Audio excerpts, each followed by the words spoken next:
Well, let me see. If I were to design it, I would perhaps use maybe some sort of fish net to create a milky look. Oh! Just because that's what we have going on in the sky right now, just due to some of the wildfire smoke burning across the western U.S. Look at this here, the haze, the humidity, and the tint to the sky is ultimately, again, generated by wildfire smoke. You know what? Let's just travel to the source. That view, by the way, courtesy of View Boston, the source for a lot of our smoky skies today.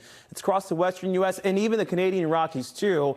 And all that smoke gets lofted into the upper atmosphere where planes fly and beyond, and then it gets delivered or dropped here right overhead into New England today and perhaps even into tomorrow too. So think back to yesterday at about sunset, you were able to see the difference in the tint in the sky that's ongoing through the mid-morning hours today too, where temperatures sit near almost 70 degrees at 7 o'clock this morning. We'll likely hit our high in the Boston area at the very least, I think right around noon to 1 o'clock, and then an east wind will kick in. That drops our temperatures down a degree or two, but it's a very seasonable day today. Increasing clouds tonight and scattered rainfall. I think the better chance for rain will be throughout the afternoon hours of Thursday. Looking at the timing here, it seems to start at about noon for portions of eastern Worcester County and throughout Providence as well. And look at how this really now just blossoms here at 4 to 5 in the afternoon. This is driven by the heat of the day. So as temperatures near the peak or the high temperature, that feeds some of the energy and instability into the air and ignites the chance of a shower, maybe even thunderstorm,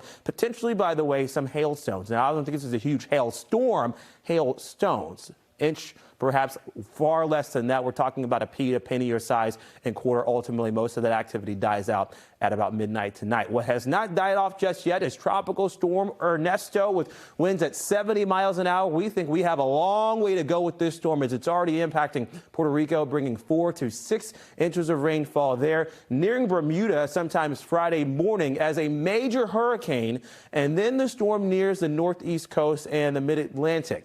This ultimately, even though this cone does not touch New England, it will still bring us impacts into the water with rough surf and rip currents as well, which, by the way, that is nothing to write home about. A storm at 90 miles an hour, not too far away from the coast. So we've got to keep our eye on this as we get into later on this week and early next week, I think, at the very least. Now, one thing we're keeping an eye on today, it's the sunshine that will ultimately break out as the hazy skies are still tinting the sky. Tomorrow, we're at about a 30% chance of rainfall. Remember, 1 or 2 rumbles of thunder, not a big severe weather day, and then we're back to drier skies and seasonable conditions headed into the weekend.